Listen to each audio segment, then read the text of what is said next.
There has never been a more important time to move in a vegan direction. Whether you're ready to start, restart, or re-energize your vegan or plant-based practice, this podcast is for you. I'm Michelle Olander, life coach, vegan, ADHD matriarch, travel lover, and smoothie loather. And I know that it's the details that get in the way of your vegan journey. But I like to believe that the obstacle is always the way. So every week we meet here where I translate the tools of life coaching and Stoic philosophy. I bring you actionable tips, some laughs, interesting guests, and vegan ideas for everyone at any age. All to help you veg your best. Episode 251, Excuse Me.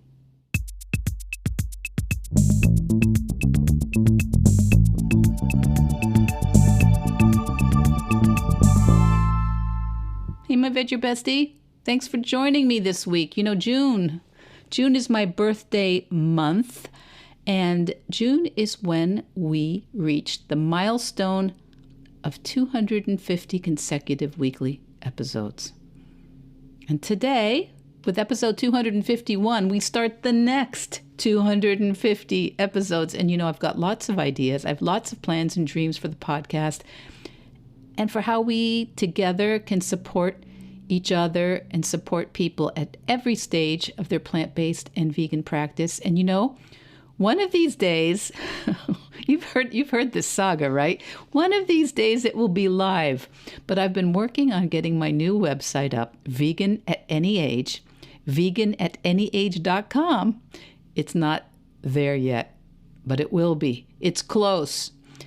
And, you know, because of that, a number of my goals and plans that are in the works, but rightly or wrongly, I thought we needed the website to be up and functioning first before making any big changes. And the new title, Vegan at Any Age, I hope represents clearly why I show up here and what I show up here for every week, because we can make choices even if we're new to the idea. We can make vegan choices even when we're making some other non-vegan choices.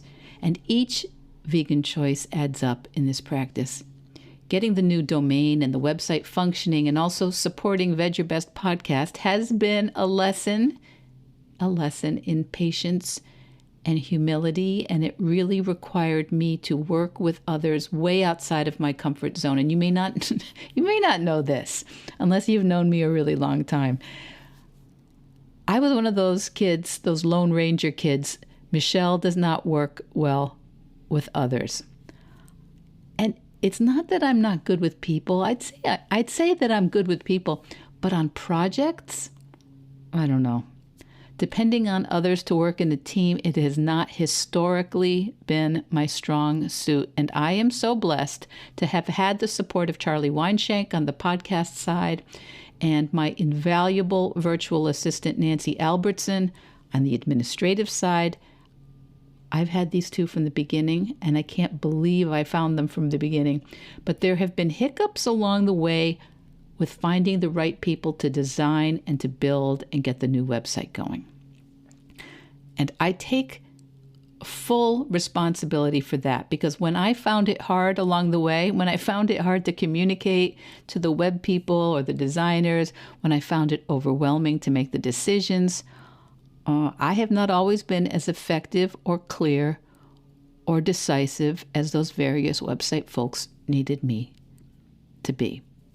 So, I know I'm a baby. It's been hard for me. I did not enjoy it. And no, it's still not quite done. But you know what I did do right? I kept going. I kept podcasting and coaching and supporting people who've been starting or restarting or re-energizing their vegan and plant-based practices. And I have kept making my own vegan choices. I've kept making a list of what I want to do when the website is ready, even though a lot of the time it seemed like for sure I'm not doing this the right way. And more than once, in fact, recently, a lot, but more than once I felt so defeated by the process that I thought, oh gosh, maybe I should just forget it.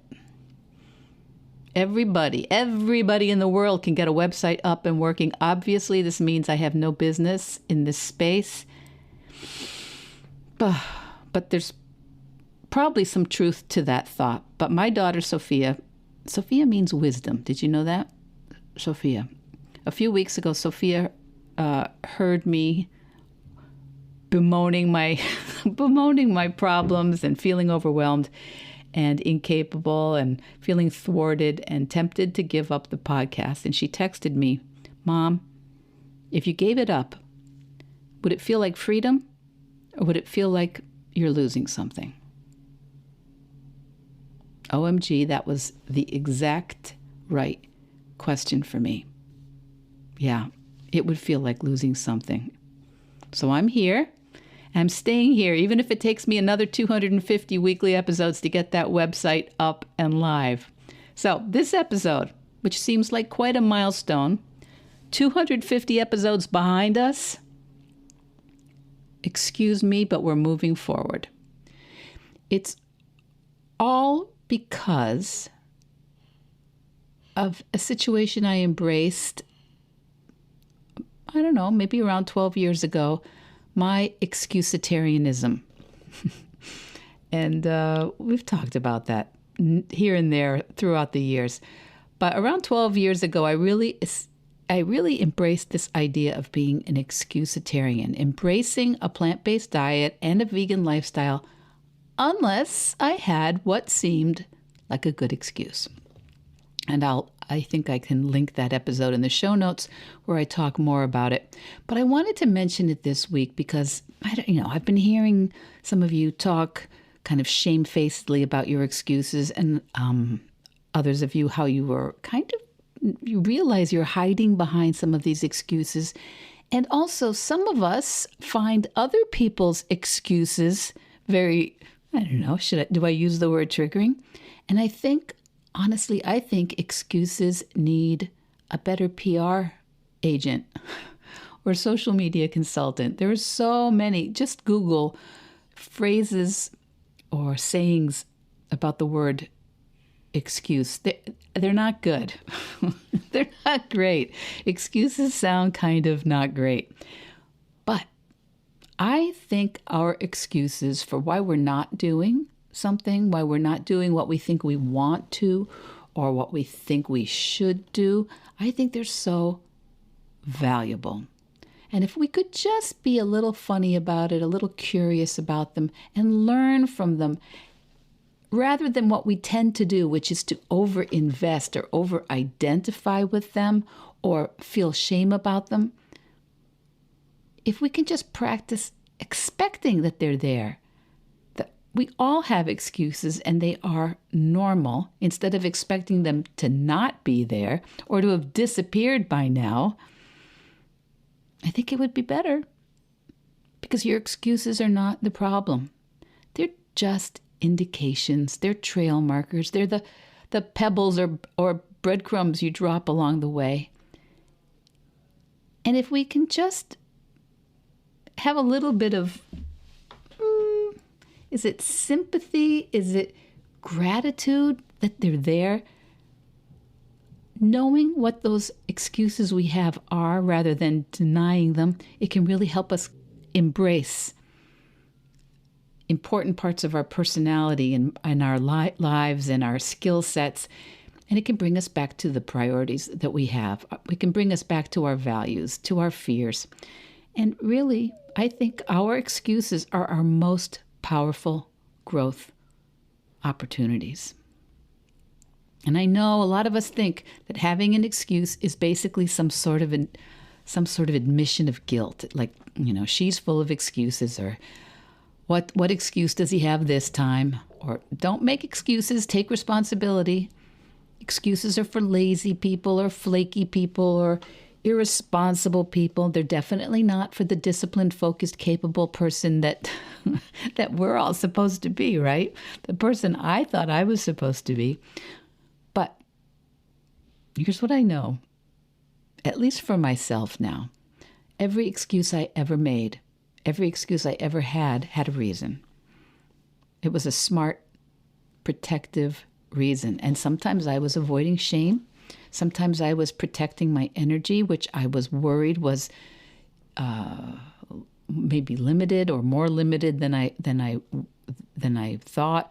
Sometimes I was trying to preserve harmony in my marriage or my family or my workplace. Sometimes I was trying to preserve my self-image when I was feeling very inadequate or weak. Even the flimsiest excuse, oh, I'm too tired, I'll start Monday, it's not a good time. It was always trying to take care of me. It wasn't trying to sabotage me. And one of the great realizations I've had over these years of having coaching and becoming a coach, one of the great realizations was that we always make sense. You always make sense. Our behavior makes sense. Our choices and actions, they make sense given the internal script and fears and assumptions we're all living with. So instead of believing my excuses literally, or excusing my excuses, or defending my excuses, or blaming myself for my excuses, these days, when I catch those excuses coming up, and they do, I don't scold myself most of the time. I try not to tighten the reins on them. I try not to go full shame spiral. I do try and notice them and go full Sherlock Holmes.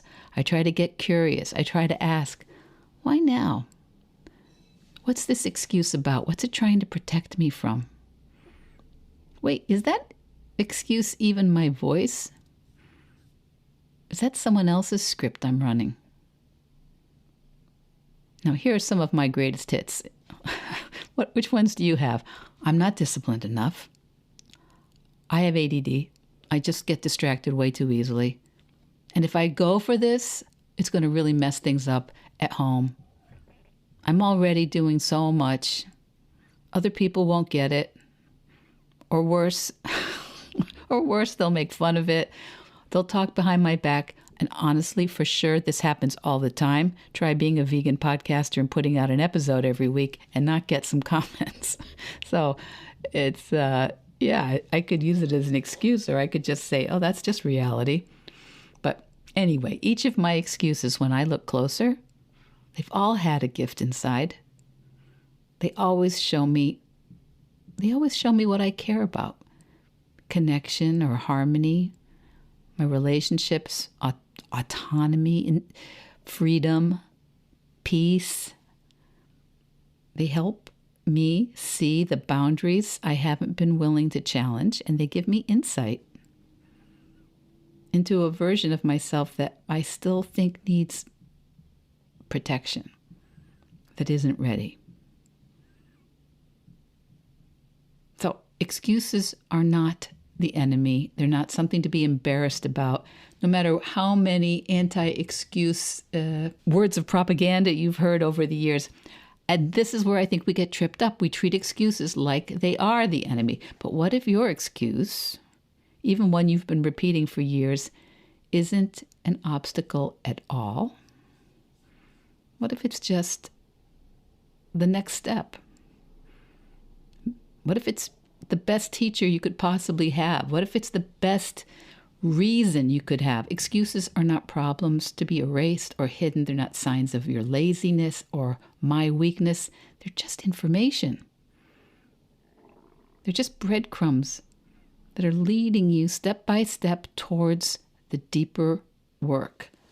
And they'll point to your values and to your needs. And they often, almost always, point to what you're worried about, what you're fearful of.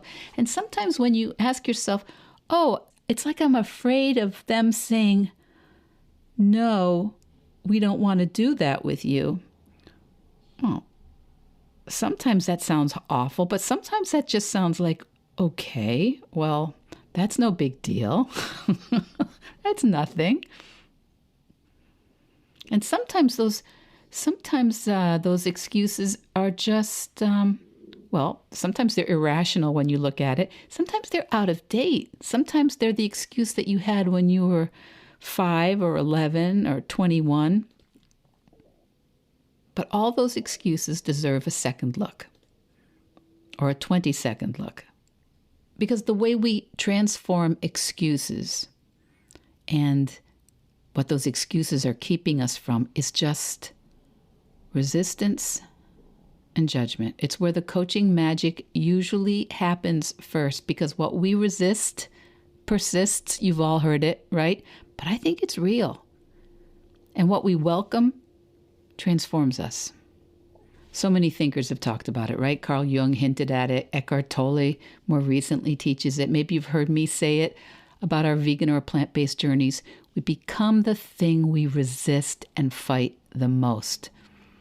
And these excuses persist when we try to shame them away. But the minute we stop resisting them, the minute we stop judging ourselves for having an excuse and we start listening, honestly, they soften.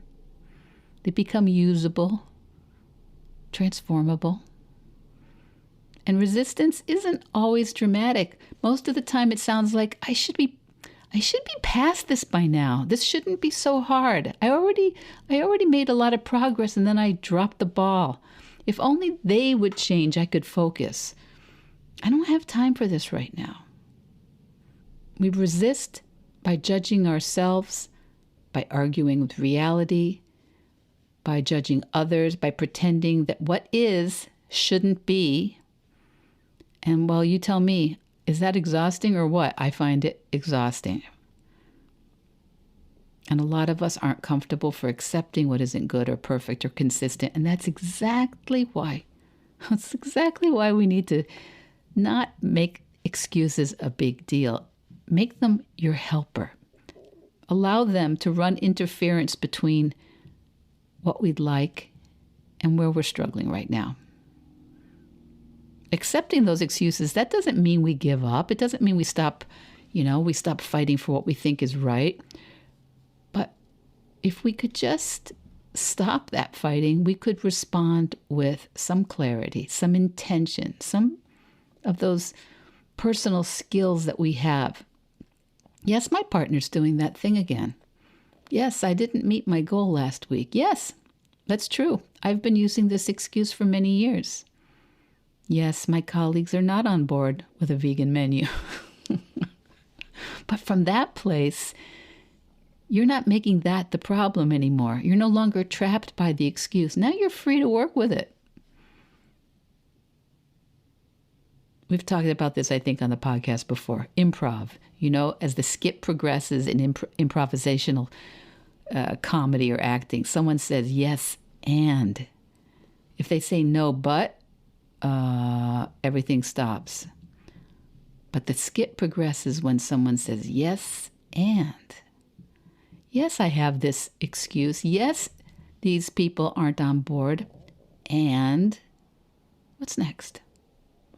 That's transformation. That's what we do in coaching. And that's when the real shifts begin. So I want you to think this week about your greatest excuse. I want to invite you to try on that. And instead of resisting it or repressing it, and you know what? Sometimes other people know your excuse better than you. I'm going to try this with my family this week. Ask them what excuses they hear from me, because it might be useful. And it just has occurred to me just this minute. But you probably know an excuse that you use quite a bit. So instead of resisting or repressing that excuse, interview it. Write it down. Say it out loud. Get curious. And if you're feeling brave or playful, you could send it to me. I'd love to hear what your excuse is. They usually come down to one of about 5 or 6. But I'd love to hear your best excuse, the one you've mastered, the one that really feels real. And if you email me, I'll send you a few of my most my most pressing excuses, because the details of those excuses does change. But the real point of them all is it's too hard, too late, I can't, I don't have it, something needs to change, it's not me. And I'd love to, anytime, help you go deeper with this. You could bring it to a coaching session. We can do a support call. I say this until I'm blue in the face, right? Because the thing you think is in your way, that excuse, that block, that story, that is the entry point to your transformations. And if you've never worked with a coach before, really don't worry. A support call is a really great low-pressure way to try it out. We don't even need to talk about food or going vegan. Just start with your favorite excuse and let's see where it leads. And if you're feeling real awkwardness or embarrassment or defensiveness about your pet excuse, well, excuse me. I'm not going to indulge your excuses, and you shouldn't indulge mine. Because we're here to notice them, right? We're here to get curious and sometimes even laugh a little, because a touch of humor, a pinch of curiosity, that's how we start to change that script. There's nothing wrong with you. You're glorious, my Veg Your Bestie. We're just getting curious about that default program we've been running, because honestly, we are funny. Humans are funny. And that's why we love comedy, because it's holding a mirror up to the things we say and believe and do and don't question. You know, Steve Martin was that huge comedian from my early days. He was famous for his "Excuse Me" and his wild and crazy guy, ironic persona. And these days, I am loving the comedian Nate Bargatze's take on how the world works or doesn't. Comedy always reminds me that most of what we struggle with day to day might even seem funny down the road a bit. So whatever excuse has been holding you back, it's too late. I have no support. It's too hard for me. It'll cause conflict. It's going to complicate the rest of my life. I'm wondering if you could just trust me that maybe that excuse doesn't have to be upended or argued with. It also doesn't have to be believed. What's it there for? How is it helping you? How's it keeping you safe? Safe from what? And how is it actually a little bit funny that you've got that excuse? Okay, in the meantime, you know what to do. It's mid-June. Get out there with all your excuses and just veg your best. Veg Your Best podcast production, music, and editing by Charlie Weinshank. Thanks, Charlie. Before you go, it would mean so much to me and the Veg Your Best team if you would hit subscribe, leave us a 5-star review, or share with someone you think might be interested. Something about algorithms, it helps bump us up a little in the rankings, and that's the best way to help others find the podcast and for us to find our audience. So, until next week, make it easy and veg your best.